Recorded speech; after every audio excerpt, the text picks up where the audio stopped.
আমরা বেশিরভাগ সময়ই মানুষের বাইরেটা দেখেই বিচার করি মানুষটা কেমন।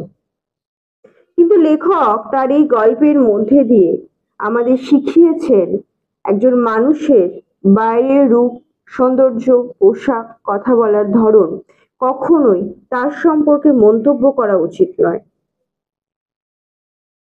কেন বললাম এই কথা জানবো আজকের পর্বে। নমস্কার, দ্য স্টোরি অফ স্পেরির পক্ষ থেকে আরো একটি নতুন ভিডিও। কেমন আছেন সবাই? আশা করি সকলে ভালো আছেন। শুরু করা যাক আজকের গল্প।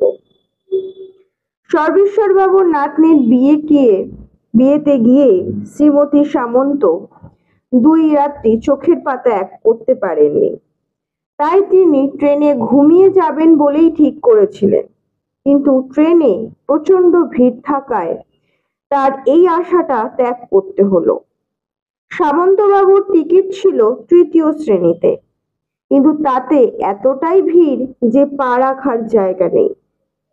শুধু প্রথম শ্রেণীটা তুলনামূলক ফাঁকা। তাই সামন্তবাবু টিকিট পরীক্ষককে ধরলেন প্রথম শ্রেণীতে একটা ব্যবস্থা করে দিতে। ভাড়া যা হয় সে দিয়ে দেবে।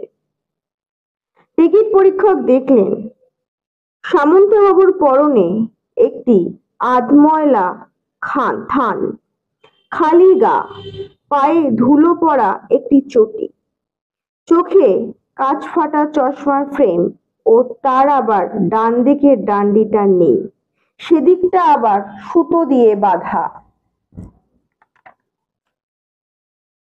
কিছুক্ষণ তার দিকে তাকিয়ে থেকে বললেন, যদি উনি রাজি হন, অর্থাৎ যেখানে শ্রীপতি সামন্ত থাকতে চেয়েছিলেন সেই বাঙালি বাবুটি যদি রাজি থাকেন।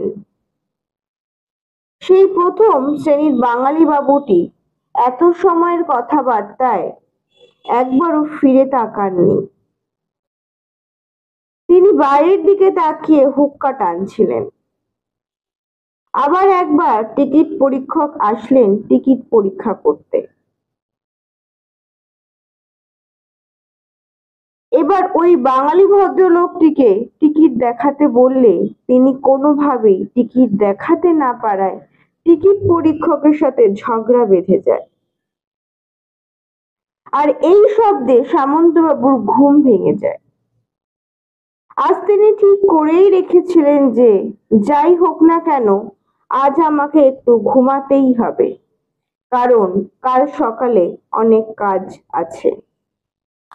তাই সামন্তবাবু ওই বাঙালি ভদ্রলোকের পুরো টিকিটের দাম মিটিয়ে দিয়ে আবার বেঞ্চে লম্বা হয়ে শুয়ে পড়লেন।